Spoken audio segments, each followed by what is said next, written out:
Bienvenidos a todos. No se oye bien ahora.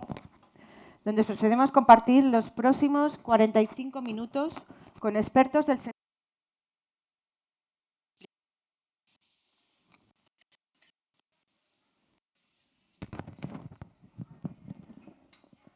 Ahora yo creo mejor. No tocarlo mucho. No tocarlo, vale. Bueno, pues ahora tenemos por delante 45 minutos para hablar con expertos del sector sobre las aplicaciones de la robótica en el ámbito aeroespacial. En estos minutos vamos a tener la oportunidad de explorar cómo la robótica está redefiniendo los procesos, los productos, el mundo de los sistemas aéreos no tripulados y hasta las nuevas misiones espaciales más ambiciosas. Y es que ya nadie puede poner en duda que la innovación en la robótica abre grandes oportunidades de crecimiento y especialización para nuestra industria.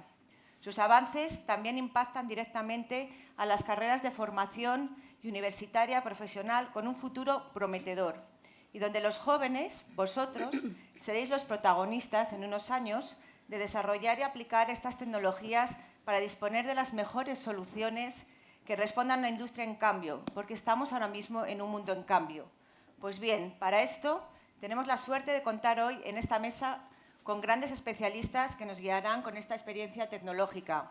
Veréis que cada uno de ellos ha contribuido durante sus vidas profesionales a transformar el sector aeroespacial desde distintas responsabilidades y ámbitos de la robótica y la tecnología. En primer lugar, nuestra socia de Ellas Vuelan Alto, Nancy Vega. Nancy es directora de CIMPA PLM, antigua subsidiaria de Airbus, que hoy destaca en la digitalización y eficiencia operativa de distintos sectores y especialmente el sector aeroespacial. Nancy es ingeniera en computación con un MBA por Northeastern University y su experiencia abarca más de 20 años liderando proyectos de consultoría tecnológica en Estados Unidos, Latinoamérica y Europa. Su enfoque en soluciones disruptivas y transformadoras, así como su experiencia como mentora en programas de transformación digital en instituciones como el IE Business School, le han hecho una profesional líder en la implementación de gemelos digitales y soluciones inteligentes en la industria. Es un placer también contar con José Antonio García, quien es el fundador y CEO de Inventia Kinetis, una empresa referente en ingeniería de producción aeroespacial y déjeme que también les diga, un gran colaborador de la asociación TEDAE. José Antonio es ingeniero industrial y máster en ingeniería de producción por la Universidad Politécnica de Madrid y cuenta con una experiencia de más de 25 años en el sector.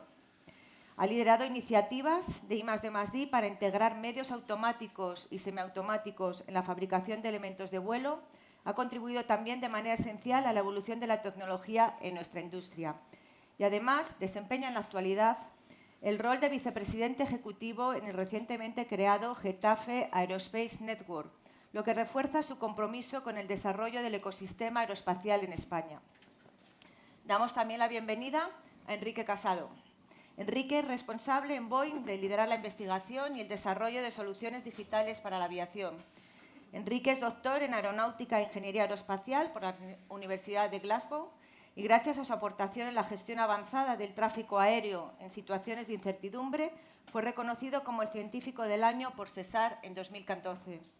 Actualmente, Enrique lidera un grupo de investigación centrado en el desarrollo de vehículos aéreos autónomos y de servicios para mejorar la eficiencia de las aerolíneas y su trabajo está siendo fundamental en el avance de la autonomía y la eficiencia en el sector. Y para completar este estupendo panel, contamos con nuestro coronel Fernández Aguirre. El coronel es coronel del Ejército de Tierra en la Reserva y piloto de helicópteros y director de estrategia actualmente en la empresa ETRAER del Grupo ETRA. Fernando cuenta con una extensa y distinguida carrera en el ámbito operativo y tecnológico del sector, con una destacada trayectoria donde lideró la implantación de sistemas RPAS y proyectos de sistemas UGVs. Finalizó su servicio activo como jefe de la sección de plataformas aéreas de la Dirección de Adquisiciones del Ejército de Tierra. Tras su paso al sector privado, el coronel ha trabajado en investigación y desarrollo para innovaciones en defensa, aportando su gran experiencia operativa y también de enseñanza al avance de tecnologías robóticas en el sector de la defensa. Pues sin más, vamos a escuchar vuestros puntos de vista ahora sobre las aplicaciones de la robótica en el sector aeroespacial y su impacto en la industria actual y futura. Os pediría, en primer lugar, a los cuatro que, por favor, nos hicieseis una breve introducción, que nos dieseis vuestra opinión de cómo el uso y la aplicación de la robótica en vuestras empresas está cambiando tanto los procesos de fabricación como los productos. Por favor, José Antonio. Empiezo yo. Bueno, pues buenos días a todos. Soy José Antonio. Gracias, Clara, al resto de compañeros y, por supuesto, a los organizadores de FITEA y a todas las partes que han hecho esto posible, porque pienso que es un foro, sobre todo, muy significativo para el futuro del desarrollo del sector aeroespacial. Nosotros somos una empresa industrial integradora. Gozamos del sello de PYME Innovadora que otorga el Ministerio de Ciencia e Innovación. Y tenemos un recorrido de más de 20 años en proyectos de integración tecnológica. Fundamentalmente trabajamos en el sector espacial, aeronáutico, defensa y alguna industria afín. Nuestro éxito se basa precisamente en las personas, ya que somos un tamaño mediano y un equipo muy multidisciplinar que nos permite pues, abordar con agilidad y flexibilidad pues, el entorno cambiante de esta innovación trepidante en el que nos encontramos.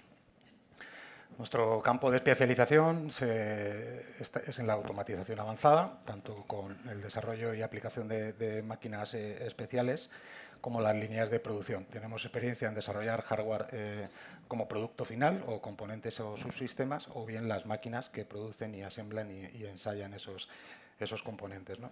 Eso también, ya lanzo una pincelada, tenemos que cambiar un poco también el concepto de la utilización de la automatización y la robótica, y es que hay que concebir el producto para la automatización en la mayoría de los casos, ¿no? Sobre todo cuando hay altas cadencias.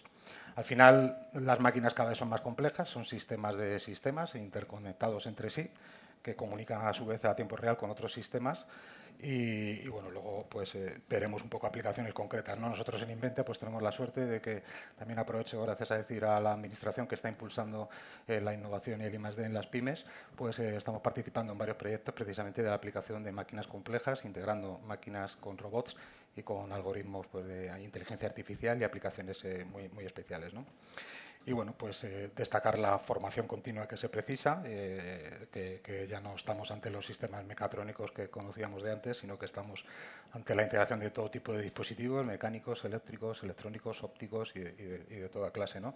Y con cierta capacidad de computación autónoma, que yo creo que es lo que introduce el concepto de robot autónomo, que ahora mismo podemos convivir pues, los autómatas PLCs, los controles numéricos con hardware y software dedicados, todos conectados entre sí, ¿no? Un reto bastante importante.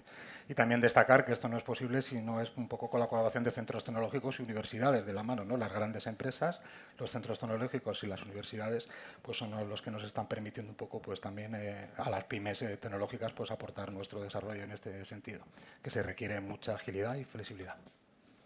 Pues muchas gracias, José Antonio. La verdad es que la labor de las pymes es esencial y en la robótica, lo vamos a ver a lo largo de esta mesa redonda, es clave. Nancy, por favor. Sí, bueno, muy buenos días a todos. Muchas gracias por la invitación, gracias a FITEA y un placer estar con estos referentes tan interesantes. Con respecto a nuestra labor y el uso y los productos que nosotros vemos, recordar que mi rol es el rol del integrador, del rol del que implementa las soluciones de robótica. Somos el grupo Soprasteria, somos 56.000 personas trabajando en conjunto.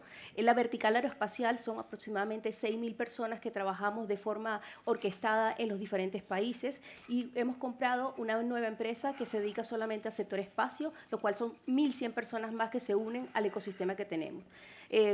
Trabajamos para el sector aeroespacial, pero dentro de Simpa, que es la empresa de la que yo lidero, para España y Portugal, trabajamos para otros sectores. Y esto es interesante decirlo porque, por ejemplo, el sector automoción, que tiene mucho que decir en el mundo de la robótica. Trabajamos para el sector automoción, transporte, sector industrial en general. Y volviendo ahora al tema del uso en la robótica, ¿qué vemos nosotros? Principalmente, cuando hablamos de robótica, hay que entender que no es simplemente el robot que vemos. Robótica son procesos robotizados. Por ejemplo, un RPA, el digitalizar un proceso robotizado. Ese tipo de servicios pues los ofrecemos y lo vemos que se implementan menos mal que cada vez más. Luego vemos la robótica de máquina. Nosotros hacemos control numérico, hacemos la programación que fabrica piezas de aviones. Ese tipo de servicio pues también se da. Por ejemplo, tenemos en el A400M un proyecto de muchísimos años para todo lo que es la robótica de unir el fuselaje con las alas del avión en forma perfecta. perfecta, ese tipo de robótica pues también lo implementamos. Y ahora sí vamos a soluciones mucho más interesantes donde sí vemos un robot, un cobot, un robot colaborativo, pues ahí nos apoyamos con la fuerza y con los partners que también trabajamos. Recordar que nosotros no vendemos robots, no vendemos soluciones, pero las utilizamos. Somos agnósticos de tecnología. Y ahí pues vemos cada vez más, menos mal, por ejemplo, el FlexTrack que tiene Airbus y también Boeing, que seguramente lo comentaréis por aquí, donde vemos el ensamblaje de una forma mucho más precisa. Ese tipo de servicios pues cada vez lo vemos mucho más. Pero sin embargo, todavía yo veo de verdad que el sector aeroespacial tiene mucho más que ser un poco más atrevido en los temas de robótica. Hay mucha investigación, lo cual es muy bueno, pero todavía falta mucho más. Trabajamos también con robótica móvil, que también se comentará por acá, drones, donde hacen inspección de la flota y podemos identificar problemas en el mantenimiento. Y lo interesante aquí son las soluciones con inteligencia artificial que se pueden unir a el sistema que se tiene, sistema SAP o sistema donde se lanza directamente una orden de mantenimiento. Luego podemos ver otros tipos de soluciones y servicios, por ejemplo, donde a mí más me gusta es la parte más logística, ¿okay? o en el proceso de producción también, donde sí podemos ver también, hoy en día la tendencia es a tener almacenes verticales, robotizados y mezclar la robótica colaborativa con los AGVs. Eso cada vez se ve más. Todavía el sector aeroespacial tiene que dar un paso, el sector automoción lo tiene mucho más allá y tenemos que aprovechar eso. Y finalmente, os podría decir también en el ámbito en que yo trabajo mucho más, que son los gemelos digitales, a través de diferentes plataformas, podemos entender cómo funcionan los flujos dentro de la factoría y podemos entender cuál es el caso de uso que puede ser robotizado, con cobots, sin cobot, con inteligencia artificial, con diferentes formas. Entonces yo creo que la robótica ha llegado, hay que utilizarla, hay que aprovecharla, especialmente en procesos donde son complejos. Y voy a dar un caso. Uno de los proyectos que teníamos era probar un motor, y el probar el motor, la bomba de vacío, lo tenías que hacer con el motor en funcionamiento. Y ahí era muy difícil utilizar un robot y que fuese preciso. Gracias a que KUKA sacó una de alta precisión, pudimos realizar esa prueba, que el motor se calentaba, era peligroso, ese tipo de cosas. Entonces yo creo que hay muchísimos usos, los productos van a salir cada vez con mayor calidad y yo creo que lo que tenemos es que atrevernos a implementar este tipo de soluciones. El futuro es de ellos. Claro que sí. El futuro es de todos los jóvenes que desde ayer los estoy viendo, que tienen ideas fantásticas. Y seguramente de vosotros también vamos a aprender mucho. Seguro. Pues muchas gracias, Nancy, por compartir el punto de vista desde el integrador y las distintas aplicaciones. Desde Boeing, Enrique, ¿cuál sería tu punto de vista? Bueno, buenos días a todos. Gracias, Clara, por la introducción y gracias a FITEA por invitar a Boeing a participar de este evento. Bueno, Boeing es, digamos, hoy en día el segundo fabricante de aviones y el término robótica, en mi opinión, engloba muchísimos aspectos tecnológicos, como Nancy ha referido, desde la automatización al desarrollo e implementación de robots que ayuden a la fabricación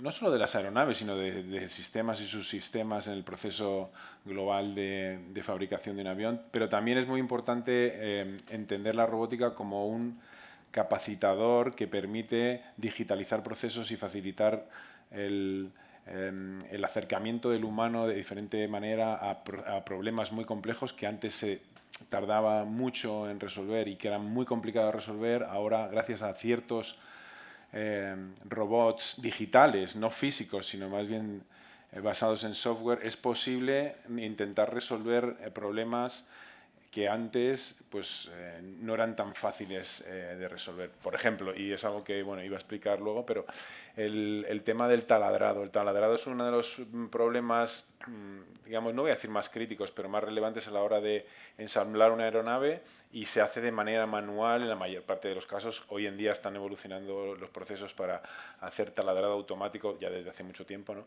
Pero la precisión del taladrado automático es fundamental para asegurar la calidad del producto y evitar, digamos, correcciones posteriores en la cadena de montaje. Entonces, ¿cómo se desarrolla un robot que sea capaz de hacer un taladrado automático preciso y cómo se reduce o se elimina hasta cierto punto el error humano es crítico para integrar esa robótica en procesos sofisticados y que permita al humano centrarse en cosas de valor añadido, sobre todo relacionadas con la seguridad de los procesos. Un tema muy crítico, muy relevante para nosotros, sobre todo en España, porque aquí hay un centro de investigación de varias áreas, pero uno es autonomía. Autonomía en el sentido de desarrollo de robots, vehículos autónomos, que vuelen de manera autónoma y no remotamente pilotados, ¿no? Un poco es la disyuntiva. ¿Qué diferencia hay entre un avión remotamente pilotado y un avión autónomo? Entonces, Boeing está invirtiendo mucho esfuerzo y muchos recursos en desarrollar esa capacidad de autonomía a bordo que permita volar a un avión de manera totalmente autónoma sin la intervención del humano. Eso, a diferencia de lo que llaman, ¿no?, avión o remote piloted aircraft, no existe la intervención del humano salvo para casos de emergencia, contingencia. Ese salto tecnológico, ya el salto de tener un piloto en tierra que gestione un vehículo es un salto significativo, cualitativo.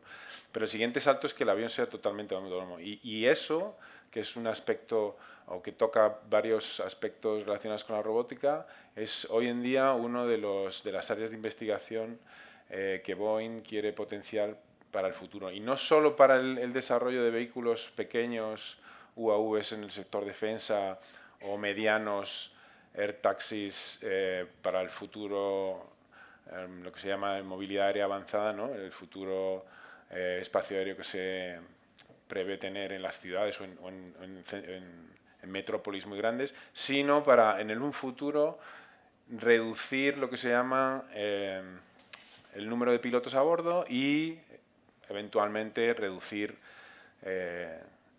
eliminar el piloto a bordo y que el avión sea totalmente autónomo, quizá primero con vuelos de cargo que transportan carga y luego en un futuro más lejano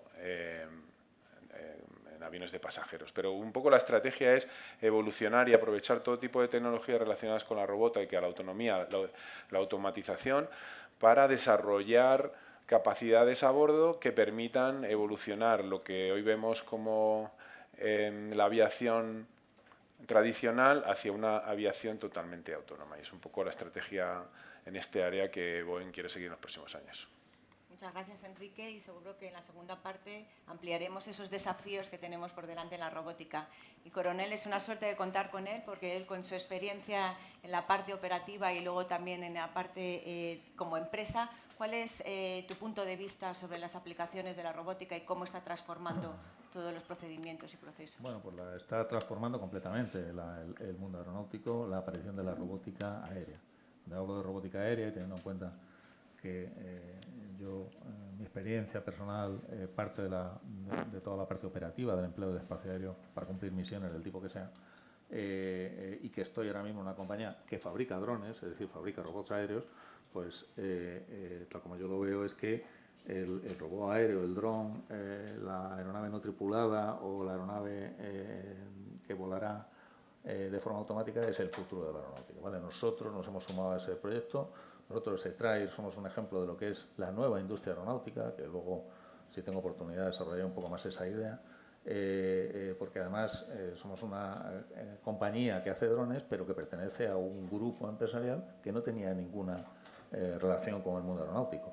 Y esto es una constante cada vez mayor dentro de este desarrollo de la nueva industria aeronáutica, este nuevo ecosistema. Nosotros tenemos claro que las aplicaciones robóticas van a transformar completamente, luego abundaré un poco más en eso, el mundo aeronáutico. Como decía el representante de Boeing aquí, Enrique, vamos siguiendo un camino de tal manera que al final nos encontramos con la aviación será toda no tripulada. Y digo no tripulada porque, bueno, evidentemente siempre quedará un margen de supervisión humana, pero una gran parte de ella será directamente automática.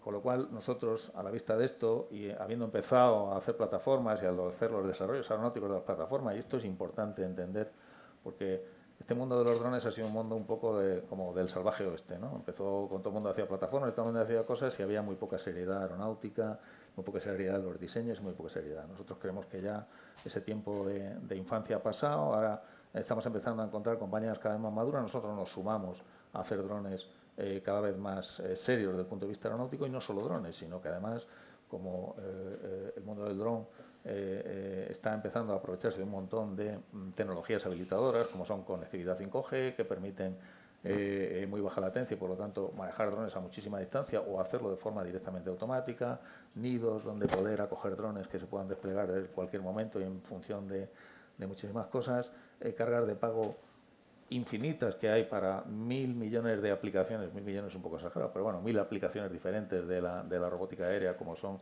desde la agricultura, pasando por las inspecciones industriales, continuando por la gestión de tráfico, la gestión de recursos de las ciudades, etcétera, etcétera, y terminando por lo que es mi conocimiento fundamental en el área de defensa, pues nosotros lo que estamos haciendo es abarcar, con lo cual trabajamos en ese doble trabajo de tener nuestro portfolio, de hacer un desarrollo de producto con una gran cantidad de proyectos I+D a los que nos sumamos por nuestro grupo industrial, que tiene mucha potencia en el área I+D, con la idea de ir desarrollando tecnologías e ir sumando tecnologías a nuestro desarrollo de drones.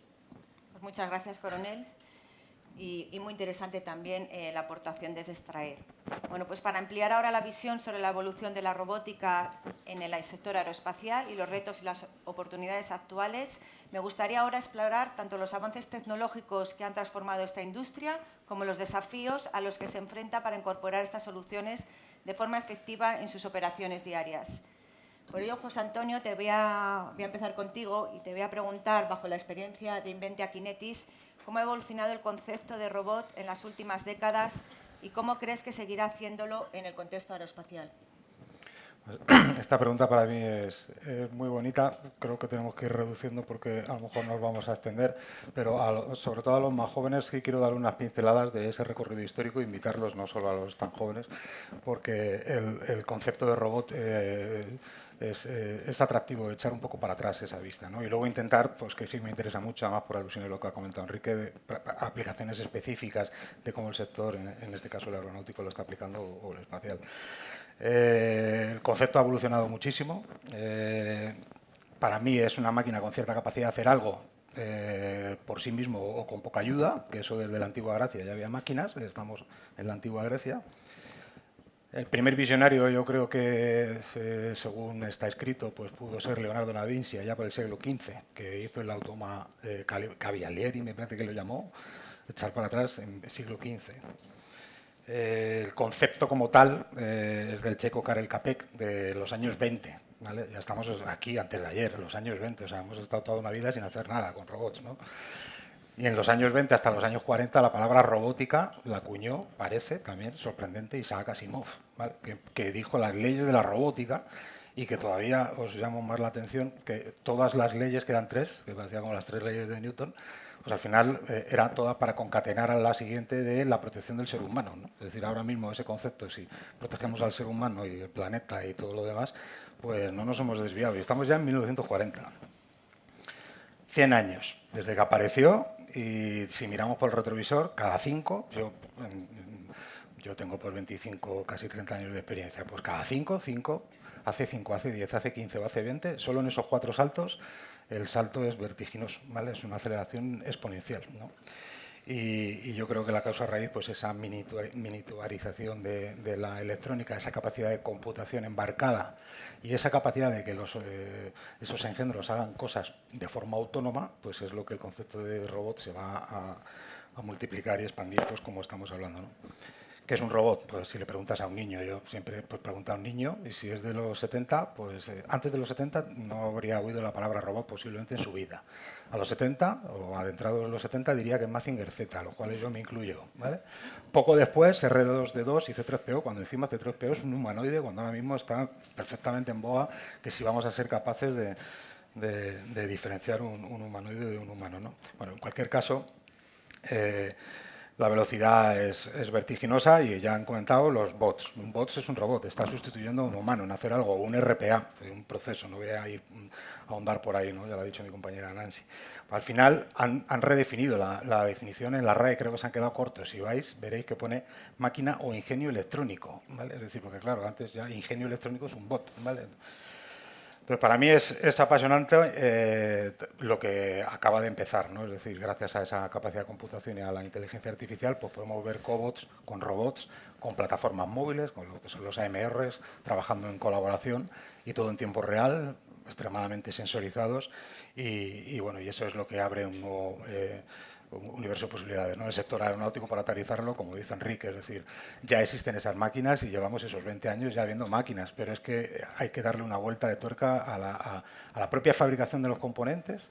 Se quieren fabricar, nosotros hicimos una máquina de I+D en el pasado para Enrique, que sí que para Boeing, que sí que podríamos comentar, pero lo que voy a comentar es de Airbus y simplemente en términos generales, precisamente ahora lo que se trata es de fabricar el cacho más grande posible de un tiro del avión y ensamblarlo de forma automática, incluso conformando, y por supuesto todos los procesos que estén sellados, remachados, todo lo que se puede hacer de forma automática, ¿no? Eso es simplemente por el tema de conseguir las precisiones, no solo por altas cadencias, que también podría ser un avión civil, sino por las precisiones que van a requerir aviones militares, como por ejemplo el FCAS y otros sistemas que van a requerir una precisión extrema en su fabricación y con fabricación avanzada, ¿no?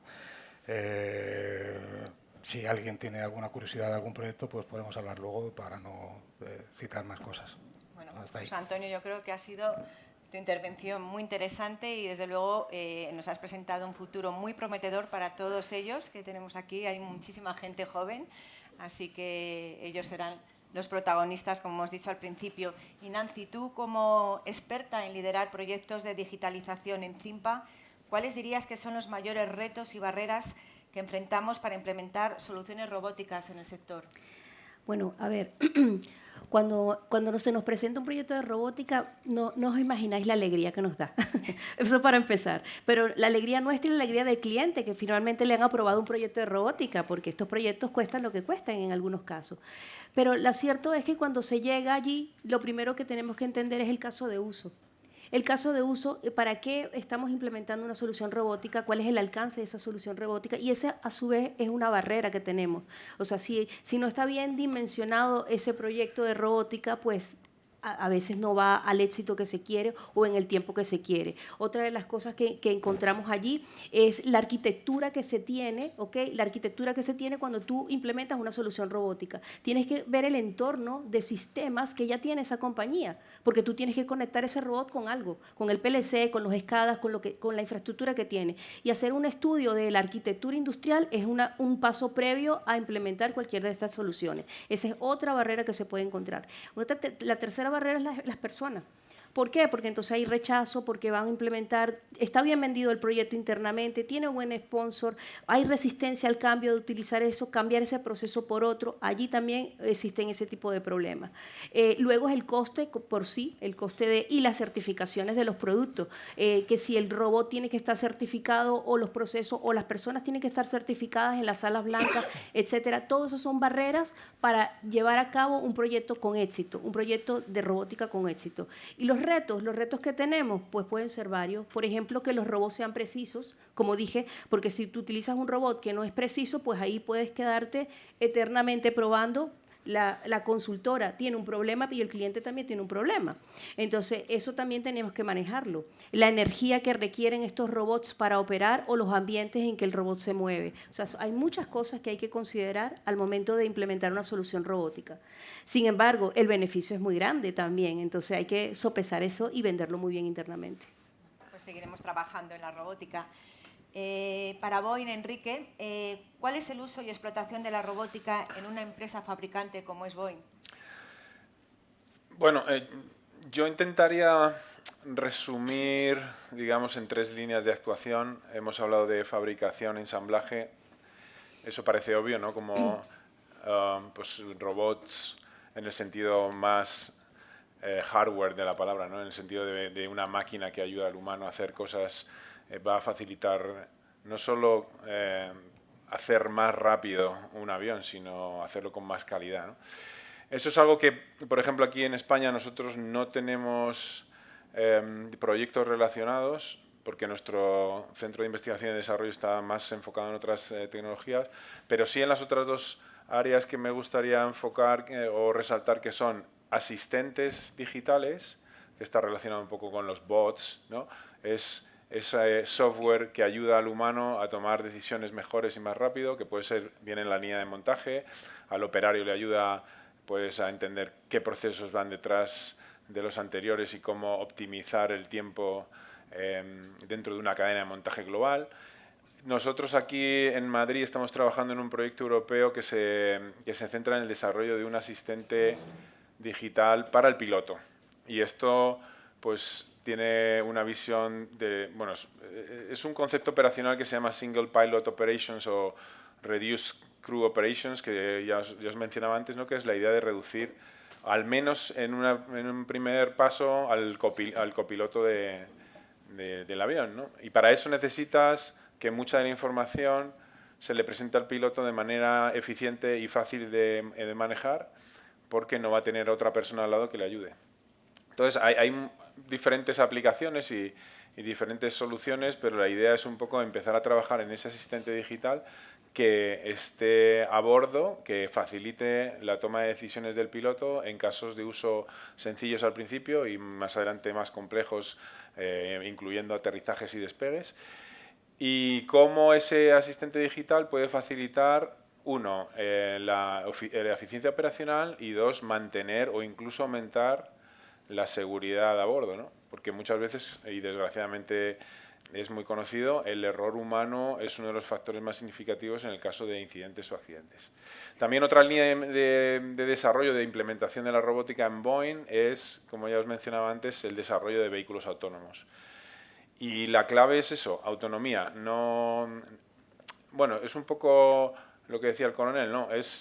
El humano siempre va a estar involucrado en alguna toma de decisiones, pero la idea es que en el futuro, sobre todo en medio y largo plazo, es que el vehículo sea totalmente autónomo. Y para eso, bueno, tenemos el ejemplo en automoción, por ejemplo, Tesla. Tesla tiene un coche autónomo. Entonces, ¿el salto tecnológico es tanto como para decir que un avión no podría volar de manera autónoma? No, la respuesta es no.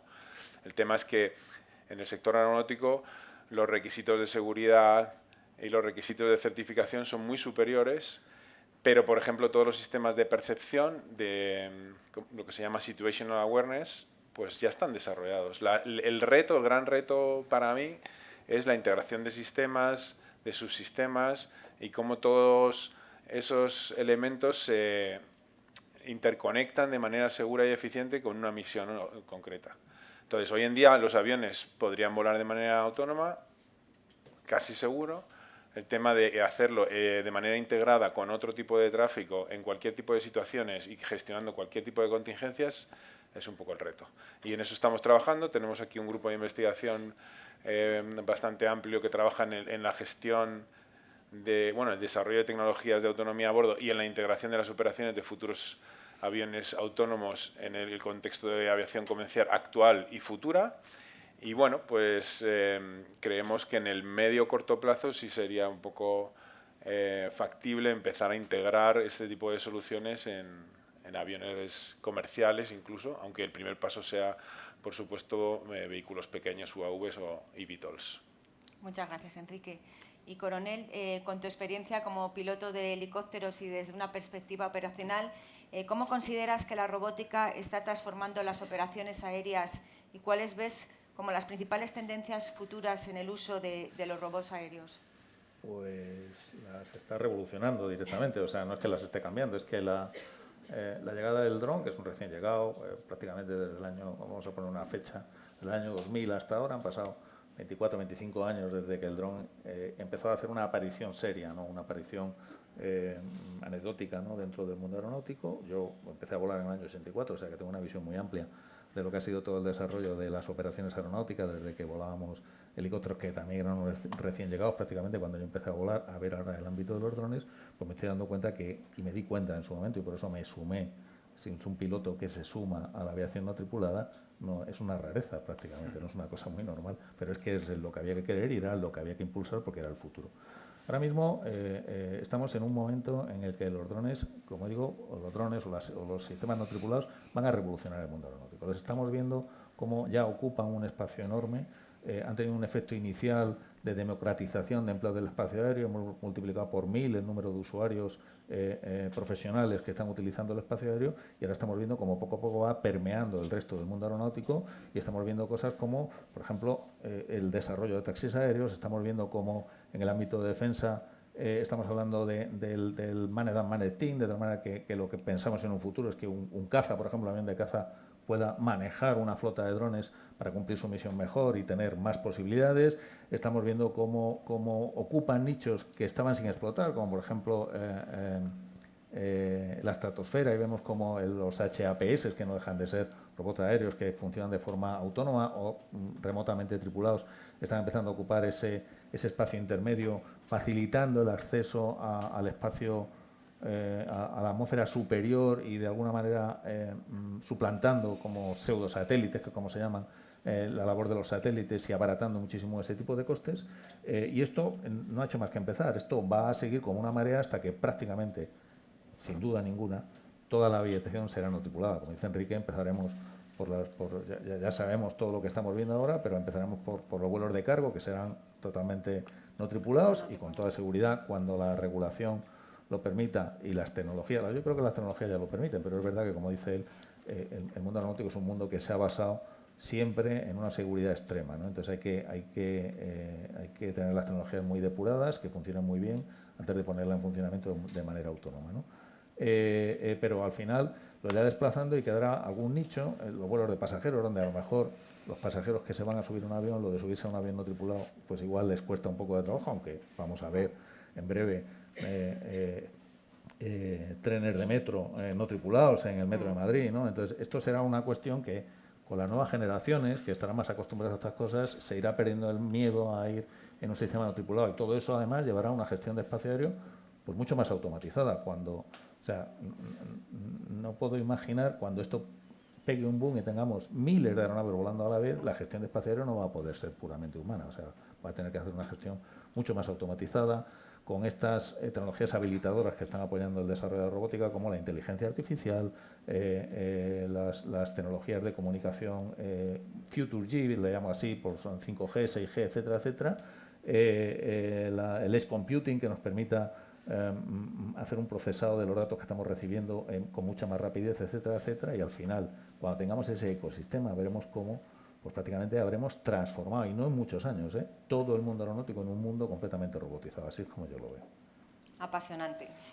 Bueno, pues yo creo que en esta primera parte hemos tenido una foto de la evolución de la robótica y sus retos, y me gustaría ahora que tratásemos algunos temas más específicos, poder imaginar cómo va a ir siguiendo evolucionando la robótica y cómo va a ir revolucionando la industria. Cuando estuvimos preparando esta mesa salieron temas como la inteligencia artificial, el tema de la colaboración, el tema del espacio, el tema de la regulación. Entonces, bueno, pues ahora Nancy, como experta también en temas de transformación digital y en temas de IA, ¿qué papel crees que juega la inteligencia artificial en la robótica y cómo ha transformado la eficiencia y precisión de las soluciones robóticas en la aeronáutica? Sí, a ver, la inteligencia artificial está transformando todo. Yo creo que todos deberíamos aprender a usar inteligencia artificial en nuestro día a día. Yo creo que eso debe ser un must que tenemos que tener, ¿ok? Y además entender, yo no digo aprender, pero entender la robótica, porque se va a acompañar muy bien. La inteligencia artificial aplicada en la robótica es un catalizador de la eficiencia, que ya lo hemos visto, de la precisión. Nosotros hemos tenido, por ejemplo, casos en que el robot sobre superficies de plástico, que es bien difícil perforar, solamente ha podido perforar correctamente gracias a que utilizamos computer vision, visión artificial, y con un algoritmo bien perfecto, con data bien entrenada, es que él ha podido perforar perfectamente. Entonces, aquí la inteligencia artificial es tremendo aliado junto con la robótica. Luego lo podemos ver, por ejemplo, en otros casos donde también ayuda a la toma de decisiones. Hemos tenido proyectos también donde utilizamos visión artificial, más con temas de sostenibilidad, para hacer limpieza de las alas y dependiendo de lo que era la orden de trabajo y lo que usaba la persona, tenía que usar un solvente específico. Allí una vez, de forma no intrusiva, leyendo o viendo el vídeo de la persona no intrusivo, la inteligencia artificial tenía que reconocer si la persona estaba agarrando el solvente adecuado según la orden de trabajo para aplicarlo y poder aplicarlo correctamente. Todo ese tipo de seguimiento, de control, mejora la calidad, enriquece el proceso, tomas la decisión mucho más rápido. Yo creo que a futuro vamos a ver la inteligencia artificial como la estamos viendo más en el espacio, ¿no? más ayudándonos en la autonomía. Ya ellos tomando decisiones, ¿okay? Donde entremos en un deep learning, donde aquí la dificultad que vamos a tener es la data. Y es la dificultad que tenemos siempre, donde tenemos que crear datos sintéticos porque es que no tenemos suficiente data para enriquecer los modelos. Entonces, yo creo que vamos a ver muchísimo avance en muy corto tiempo en la aeronáutica haciendo uso de la inteligencia artificial, pero lo vamos a ver la inteligencia artificial en toda la vida del día a día, de uso del correo y de casi que operar todos los días. O sea, es muy interesante lo que viene. Muy interesante, la verdad. Y bueno, yo creo que ahora nos podemos elevar un poco al espacio y preguntarle a José Antonio también como experto por qué consideras fundamental el desarrollo de los robots autónomos en el espacio y cuáles ahí serían los desafíos que tenemos.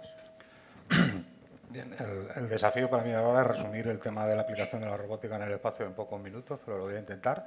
Hay una parte que es común todo lo que hemos hablado, que serían los entornos fabriles de desarrollar esos satélites, lo único que hasta ahora, y digo hasta ahora porque es lo que hemos vivido, pues la fabricación suele ser más a medida, en one-off que se llaman, o la serie de calificación, 1, 2, 3 unidades de vuelo, y ahora mismo pues con el nuevo concepto de desarrollo de acceso al espacio, que a mí me gusta llamarle Next Space mejor que New Space, pues va a requerir unos entornos fabriles de alta cadencia y eso, pues como comenté antes, va a hacer cambiar un poco el concepto del diseño del propio producto para hacer esa posible fabricación masiva en el espacio. Pero eso sería el entorno fabril y luego inexcusablemente pues hay que pensar que el espacio es en donde se han empezado a ampliar esos usos más extendidos desde hace pues, varias décadas ya, ¿no? Y es en todo lo que casi todo lo que hemos hablado, al final el robot y otras máquinas especiales está tratando de sustituir lo que el hombre no podía hacer por sus limitaciones, o por de fuerza, o por de cansancio, o por de precisión, o por términos de fiabilidad y fiabilidad en producciones de alta cadencia, o por riesgos, ergonomía, seguridades, ¿no? Pues inspecciones en instalaciones nucleares, robotizadas y demás. Pero es que en el espacio el papel es insustituible. Es decir, o sea, cuando se manda un artefacto, nadie va a estar allí para operarlo. Es decir, al final lo tenemos que sensorizar, lo tenemos que operar desde aquí. Y hoy en día pues hacen prácticamente casi la totalidad de sus funciones de forma autónoma. Es que eso es sorprendente lo que se consigue en el espacio, si me permitís esa. Y por aterrizarlo un poco en los propios lanzadores, el lanzador al final no deja de ser un vehículo de transporte espacial, pero ese vehículo tiene unos sistemas de guiado, los GNCs, que ya las primeras aplicaciones de lógica difusa eran para controlar a tiempo real, poder orientar el ascenso y la maniobra completa de toda la órbita del lanzador, ¿no? Otro claro ejemplo es ahora mismo la recuperación por SpaceX de la primera etapa del Starship. Eso es increíble. A tiempo real han sido capaces de recuperar con una precisión de pocos milímetros algo que venía del espacio, ¿no? Es brutal. Y luego en los satélites pues hay dos lecturas, ¿no? Lo que es el satélite artificial que pueda estar orbitando en una órbita fija, en un satélite de comunicaciones o de navegación, pues bueno, pues es discutible cuánto de robot tiene, ¿no? Pero cuando ese satélite es una sonda o es un explorer y es una máquina en sí mismo que lo hemos mandado a una misión como puede ser el de Júpiter o muy lejana, en la que tiene que funcionar de forma autónoma, pues para mí eso es un robot, ¿no? Ayer tuvimos la suerte también de una presentación. SENER presentó la misión Proba 3, que se va a lanzar recientemente, también acompañados de toda la industria, por supuesto, en la que es un ejemplo. Se lanza un satélite en tándem en el espacio, se separa en dos. Se ponen a una distancia determinada esos dos y empiezan a orbitar en formación. Es decir, están trabajando dos sólidos rígidos, para usar un poco ingeniero, con 6 grados de libertad, sin conexión ninguna, a 150 metros, me pareció entender a Diego de SENER, con una precisión de milímetros. O sea, eso es un robot. Que además no es que esté volando en formación, que eso ya es un éxito, sino que se tienen que orientar de una determinada posición para observar con un coronógrafo la corona del Sol. Es decir, la misión la hacen conjunta dos cuerpos que están sincronizados perfectamente, ¿no? Eso es un robot, ¿no? Los propios aterrizadores, ¿no? Pues un aterrizador es un robot. Tiene que llegar, pues, a la superficie de Marte, estabilizarse, comunicar, y luego tiene que desplegar, ¿vale?, por donde va a bajar el rover, que el rover a su vez es otro robot, ¿no? Y así podríamos seguir pues mucho, ¿no? Y desafíos, pues en verdad esos logros ya están en marcha, ¿no? Es decir, o sea, son alcanzables, pero el in-orbit services que llaman, ¿no? Es decir, es hacer todo esto en órbita, pues con tareas de inspección, mantenimiento, reparación, repostaje en vuelo para alargar la vida útil de los satélites, los acoplamientos y las transferencias. Este demostrador Proba 3 lo que permite es poner dos cuerpos con una precisión en el espacio que ya se ha empleado en la Estación Espacial Internacional y es antigua, de hecho está al final de su vida útil, se lanzó y se ensambló en el espacio, ¿no? Las posibilidades son tremendas, ¿no? Y ahora, pues también, aparte de la nueva estación espacial, que ojalá que la ESA pueda promover y liderar, la base fija que se pretende hacer en la Luna, pues es otro ejemplo claro de toda la aplicación robótica, hasta con huertos, que conozco una persona que está trabajando en ese proyecto de I+D, ¿no? Es decir, y todo va a ser de forma autónoma o semiautónoma, ¿no? Es decir, los desafíos ahí sí son tremendos. Muchas gracias. Es apasionante y no sabemos cómo parar, y ahora tenemos un reto nosotros por delante, que es el tiempo, ajustarnos al tiempo de esta mesa redonda. Entonces, te pediría, Coronel, si puedes compartir tu punto de vista del papel de la colaboración entre la industria, la administración, los centros de investigación en este ámbito de la robótica. Bueno, en el ámbito de la robótica, evidentemente, la colaboración de todos estos estamentos es fundamental. De hecho, así es como Europa nos está marcando el camino, en el cual siempre que hay un consorcio europeo para algún proyecto, pues acogemos a centros de conocimiento, a industria y también a las administraciones, que son de alguna manera los que gestionan esos fondos y los ponen en valor. Yo personalmente creo que el I+D tiene que ser industrial, sin más. Es decir, debe ser la industria la que sea el catalizador de ese I+D, porque es la industria quien tiene más claro cuáles son los productos y qué es lo que se va a necesitar en un futuro, porque hace esos estudios de mercado y ve cuáles son las necesidades. Los centros de conocimiento lo que tienen que aportar es eso, el conocimiento que tienen y sus tecnologías, muchas veces incipiente o en desarrollo, para que la parte industrial la pueda habilitar, porque la puede financiar. Y la administración tiene que jugar un papel realmente de inversor, es decir, la administración debe invertir en esos proyectos I+D, apoyando de alguna manera económicamente y también marcando objetivos a la industria, para que la industria pueda, un ejemplo que conocemos tú y yo muy bien, que es el de Fuerza 2035, en el cual un usuario nos dice qué es lo que quiere en una transformación al año 2035 y nos lanza el reto a la industria para que empecemos a trabajar, ¿no? Entonces ahí, centros de conocimiento, la industria, etcétera, etcétera, nos ponemos a trabajar para conseguir objetivos de futuro. La administración tiene un papel también importante, y aquí quiero hablar de la normativa y de la facilidad que se nos da para hacer desarrollos en el ámbito aeronáutico, que es muy complejo, ¿vale? La normativa está ahora mismo asfixiando un poco el desarrollo de I+D. No hablo de la operación, que podríamos hablar largo y tendido también sobre cómo la normativa dificulta en algunos sentidos la operación y esa llegada a la autonomía, que es una barrera que pasaremos, por supuesto, porque no se le puede poner puertas al campo, ¿no? Pero el I+D se ve muy constreñido porque autorizaciones operacionales, una regulación extrema, etcétera, etcétera, no nos permite de alguna manera hacer este I+D con la facilidad con que se pueden hacer aquí en Europa. Me estoy refiriendo, lógicamente, porque nosotros somos españoles, en otros sitios como pueda ser Estados Unidos o si hablo ya de China o Asia, con lo cual ellos alcanzan objetivos mucho antes que nosotros. Y la administración también tiene que introducir esa cosa en el mercado. O sea, a mí me da mucha envidia cuando vemos cómo en Estados Unidos, nosotros hemos participado hace poco en un proyecto donde el Departamento de Comercio nos decía, si ganáis, nosotros nos vamos a encargar de introduciros en el mercado, ¿vale? Es decir, nosotros vamos a ser los primeros que vamos a impulsar que una empresa en la que hemos invertido dinero entre en el mercado y su producto se pueda hacer comercial. O sea, aquí tú recibes una subvención, acabas de un producto, presentas un trabajo y después, la gran mayoría de las veces los hemos aprovechado las industrias muchas veces porque conseguimos desarrollos que a nosotros nos interesan, pero se queda ahí, la administración ya no interviene más, ya no invierte más y ya no nos ayuda más a meterse. Así como lo veo yo. Pues muchas gracias, Coronel. Y para terminar, Enrique, y uniendo con lo último que nos acabas de compartir, ¿cuándo crees que podremos ver a nuestro alrededor vehículos aéreos autónomos operando regularmente? ¿Cuál es el papel del regulador? La verdad es que, bueno, en línea con lo que ha comentado el coronel, en Europa y en Estados Unidos también pasa, ¿no? La regulación es ahora mismo bastante limitante a la hora de intentar implantar nuevos desarrollos que faciliten, y estoy hablando sobre todo de vehículos autónomos, las operaciones integradas en el espacio aéreo. Y ese es uno de los retos fundamentales que tiene ahora mismo la industria, el cómo convencer a los reguladores que la tecnología ya está disponible y cómo convencer a los reguladores de flexibilizar ciertos elementos de la regulación para permitir, sobre todo, la coexistencia de vehículos tripulados y no tripulados. Porque sí es verdad que el vehículo autónomo es un poco la visión a largo plazo de lo que va a ser el mundo aeronáutico en el futuro, pero entre medias seguro que hay etapas en las que existe tráfico heterogéneo en el que tienen que convivir aviones pilotados y no pilotados, ya sea aviación comercial o sea aviación más lo que llaman Advanced Air Mobility, ¿no? Que es pues taxis aéreos en ciudades. ¿Cuándo se va a ver este nuevo modelo de aviación? Pues dependerá un poco de cómo evolucione de rápido la regulación, que siempre suele ser más lento que la industria, pero sí es verdad que en Europa, y eso sí que es una diferencia con Estados Unidos, la regulación va un poco más avanzada y un poco más rápido.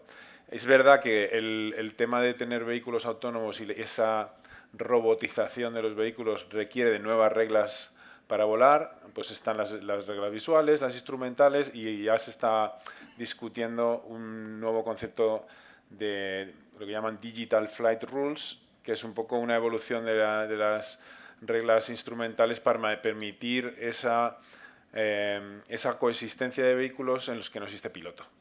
Entonces, existen muchas áreas que hay que desarrollar, muchos retos, la regulación tiene que ayudar, pero quizá pues veamos más pronto que tarde algún tipo de operaciones de este tipo. No sé, Boeing, el objetivo es 2030, no sé si lo conseguiremos. Seguro que sí.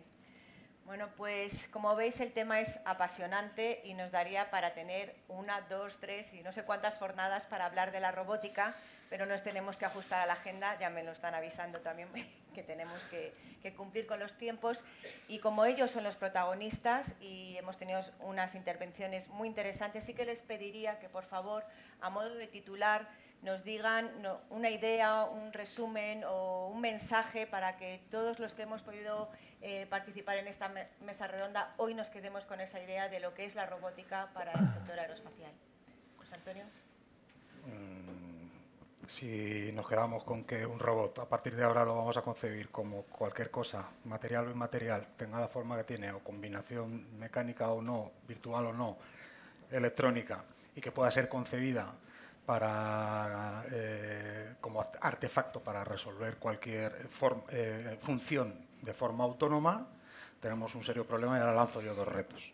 El primero de ellos es que necesitamos una industrialización responsable de eso, un uso, una regularización. Es decir, si recordamos lo de la aceleración de los 5, 10, 15, 20 años atrás, es vertiginoso. Dentro de 10 años nadie sabe dónde podemos estar y tenemos que poner el foco en que eso solo puede servir para mejorar la calidad de vida de las personas, mejorar la sociedad y, por supuesto, con la mira puesta en la sostenibilidad del planeta Tierra. Eso es un desafío para todos. Y el segundo, pues que la industria está en esa aceleración y va a pasar el testigo pues, a nuevas generaciones que están aquí hoy y que tienen que recoger ese testigo con esa misión clara en la cabeza, ¿no? Que van a ser los responsables de verdad de poner en uso y de llevar al ser humano a donde debe de llevar. Y no es fácil. Y en ese sentido, pues bueno, desde Inventia somos eternos convencidos que hay que ir en compañía, que no se puede ir solo y sin más, pues manos a la obra. Y muchas gracias a todos por vuestra atención. Muchas gracias, Coronel. Bueno, yo lo que quiero decir, sobre todo a la gente joven, es que estamos en el principio de una revolución que va a transformar completamente el mundo aeronáutico desde el punto de vista de la operación, de la fabricación, de la gestión del propio mundo aeronáutico y de la formación también, porque es evidente que con todas estas nuevas tecnologías colaborativas que van a dar lugar a esa gran transformación, a esta gran revolución, necesitamos pues, un montón de nuevas ingenierías y de nuevas capacidades que que hay que empezar a formar ya, porque la revolución está aquí, que además es parte de la gran revolución de la robótica. Lo que pasa es que en el mundo aeronáutico yo creo que se va a acelerar muchísimo más. Y sumarse a esa revolución es algo apasionante, a mí me lo parece. Yo que empecé volando y me parecía algo apasionante empezar a volar en aquellos años 84, pues ahora sumarme, y me estoy sumando a esta revolución de la robótica aérea, me parece algo apasionante, y yo os animo a que os suméis a esa revolución ahora que sois jóvenes y disfrutéis de ella y de lo que nos está por ver. Muchas gracias, Enrique.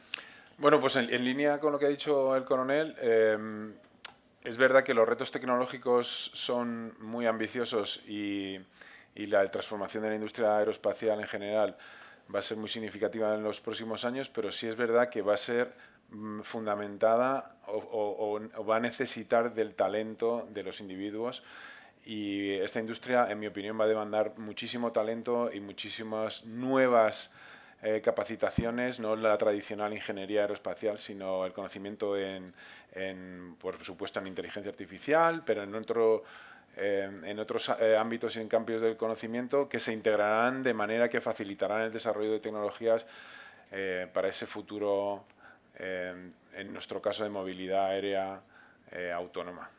Entonces yo os invito también a que en vuestra carrera profesional incluyáis el sector aeroespacial como potencial oportunidad de desarrollo. Muchas gracias. ¿Y Nancy? Bueno, yo diría que la robótica va a ser autónoma, totalmente, precisa y bastante sostenible. Y dependerá de todos vosotros que la disfrutéis correctamente, que seáis responsables y éticos.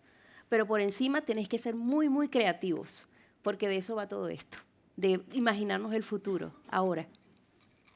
Pues muy buenos mensajes. Únicamente ahora, para terminar, les pediría un gran aplauso por estas intervenciones y por estos magníficos ponentes. Gracias a vosotros.